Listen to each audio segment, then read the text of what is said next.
Hello everyone, my name is Brennan Cole and I am here to talk about the development of dominant minority group relations in pre-industrial America. So today's learning objectives are to understand how white Europeans and their descendants used domination, genocide, and enslavement to expand throughout the Western Hemisphere, understand the origins of slavery in America, understand how Native Americans, Mexicans, and African Americans have assimilated within their groups and within each other after white European colonization, and understand how context situations apply to the slavery and colonization of these groups. So, how did slavery develop? These are the origins of slavery in America. In 1619, England and its colonies depended on indentured servants. Indentured servants are contracted laborers who are obligated to serve a master for a specific period of time, and after their servitude is over, the servants become free citizens. Some African indentured servants became free citizens decades before slavery developed. And with that, they became successful farmers and landowners and also used white and African indentured servants for supply labor as well. In 1624, only 23 black people lived in Virginia, and between 1630 and 1680, a steady influx of about 50,000 new freed indentured servants occupied Virginia. So let's talk about the labor supply failure and how they used slavery as a solution. Landowners faced an uncertain supply of labor as the arrival of indentured servants decreased. This uncertainty of supply labor led to changes in laws that made it legal for whites to enslave Africans for slave labor. In 1641, the Massachusetts colony formally recognized slavery, and in 1705, the Virginia General Assembly declared all Negro, mulatto, and Indian slaves to be held as real estate. They also declared that if any slave resisted their master, correcting such a slave that would happen to be in killing them, so in such correction, the master should be free of all punishment, as if it never happened, meaning that if a slave refused enslavement or fought back, they were killed in result, the slave owner would be free of all persecution in a court of law. American colonists used slavery as a solution for various problems, one being the failure of labor supply. This is where the plantation system emerged from. The plantation system is based on cultivating and exporting crops grown on large tracts of land using large and cheap labor force. So planters, who are individuals who enslaved minorities, wanted the cost of production as low as possible. They wanted to maximize profit while minimizing the cost of production. And they sought out the Native Americans first, but they failed to enslave the Native Americans for various reasons. Native Americans were knowledgeable regarding geography, which made it easier for them to escape back to their communities. Local tribal communities died out due to warfare and diseases that were brought by the colonists, and some Indian nations had enough power to resist enslavement in general. So the failure of enslaving Native Americans led colonists to look at African slaves, and they thought they were the most logical and cost efficient to solve their failing labor supply shortage. So let's talk about the context situation and the null hypothesis. The context situations are the conditions a group first comes into contact with to determine the immediate situation of the minority groups. The context situation shapes future intergroup relations and relationships.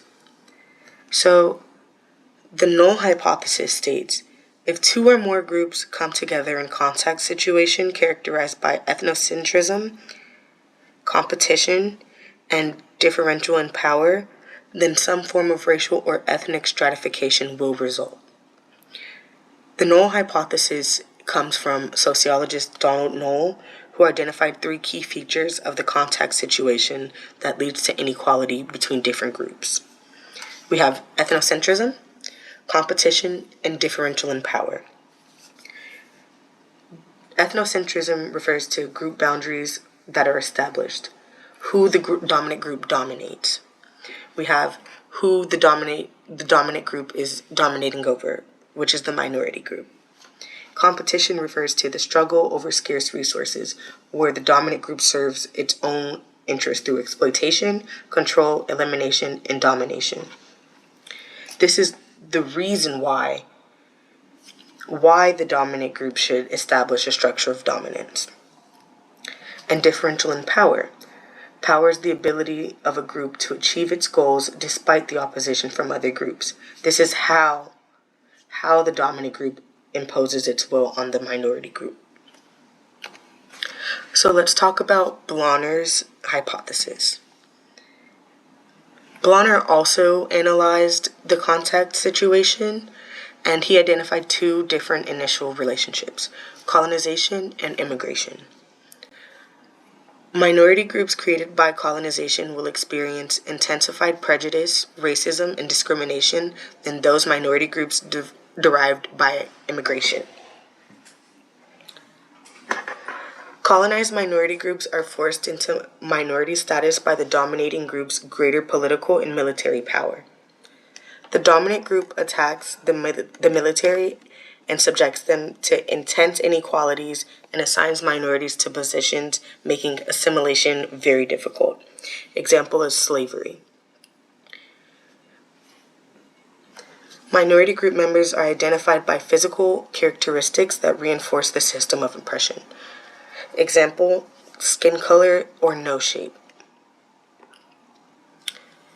Immigrant minority groups are relatively voluntary participants in the host society and immigrate for a plethora of extreme pressures, which could be famine, political persecution, genocide and war, etc. So looking at this table, we see how the Knoll hypothesis is applied to the origins of slavery. So how does Knoll's hypothesis help explain why colonists enslaved Black Africans instead of Native Americans and white indentured servants? Well, white Europeans viewed Black Africans and Native Americans as different based on their racial and religious reasons.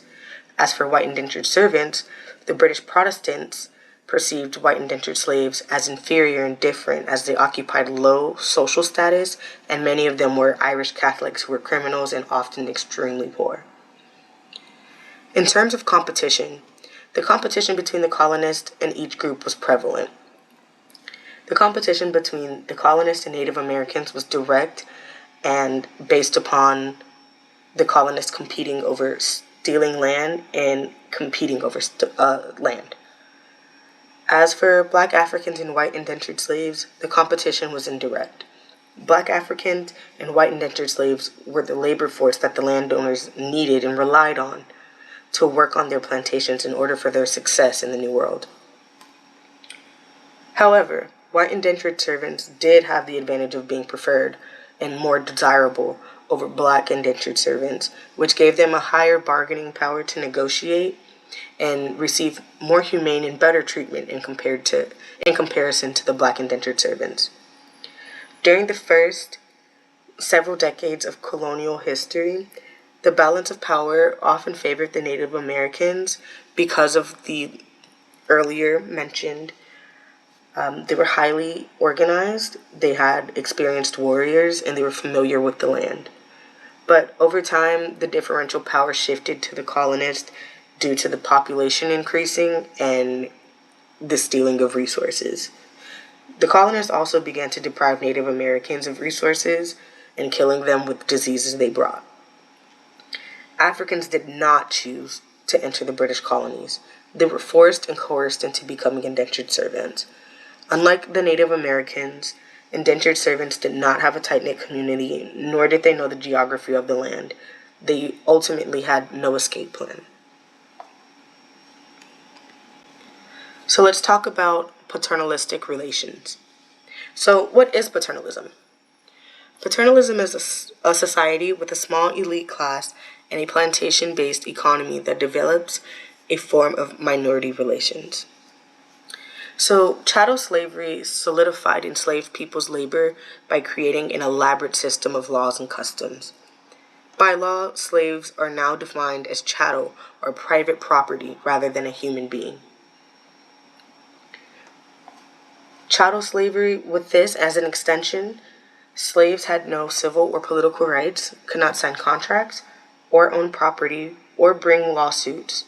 They could not testify in court either, unless it was against another slave. And all these laws forbade slaves from reading and writing, and marriages were not recognized. The law gave slave owners the authority to determine every aspect of a slave's life, including their children's. And a caste system was built, which is a stratification system in which a social class you were born into is permanent.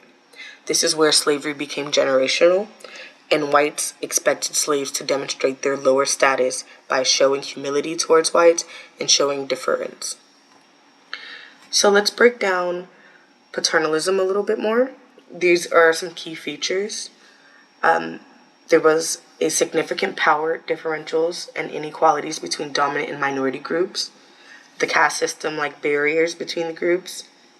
A very elaborate and highly stylized codes of behavior and communications. And very low rates of overt conflict and repressive systems of control of the minority group. So, mentioning the second group, minority group, Native Americans, let's talk about the genocide against them. As the Europeans entered the New World, they encountered hundreds of societies that had been occupying the land for thousands of years prior to their arrival. Initial contact between the Europeans and the Native Americans began in the east and followed all the way to the west. A pattern of conflict and defeat plagued the Native Americans into the late 1800s. Many Native American tribes are diminished in size or no longer exist in current day. By 1890, post-Indian Wars, fewer than 250,000 Native Americans remained. By the end of the 300-year-long contact situation, Native American populations decreased by as much as 95%. Most Native American tribes diminished due to disease brought by colonists, starvation due to lack of Europeans taking over hunting grounds, gardening plots, and slaughtering game to the point of extinction. Example were buffalo. The third minority group that I would like to talk about today is the Mexican Americans. By the early 1800s, 4 areas of Mexican settlement had developed roughly corresponding to the current day California, Texas, New Mexico, and Arizona. Most Mexicans lived in what is today New Mexico. So what was their economy based on? Their economy was based on farming and herding. Majority of them lived in villages or small towns or on ranches and farms. Their social and political life was organized around family and the Catholic Church, and they were dominated by an elite class of wealthy landowners. Anglo-Americans began to immigrate in sizable numbers to Texas in the 1820s, and by 1835, Anglo-Americans outnumbered the Mexicans 6-1. Competition between the Anglo-Texans and the Tejanos, Texans of Mexican descent, intensified, and war broke out in the 1840s. After the U.S. annexed Texas, Mexico was defeated. Under the Treaty of Guadalupe Hidalgo, Mexican ceded much of its southwestern territory to the U.S., but in 1853, the U.S. acquired the remainder of the Mexican territory. Tejanos' political and legal rights were ignored due to the Anglo-Americans' greed for land. Resources became scarce, and the Anglos reinforced their ever-growing domination for another minority group. So let's compare the three.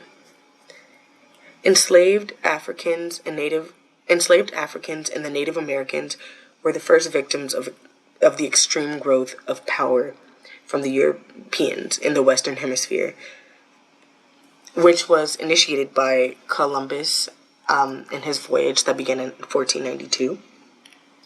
Europeans needed labor to yield production on plantations and concluded that enslaved Africans were going to be the most logical and cost-efficient to resolve their labor supply issues while heavily exploiting said slaves.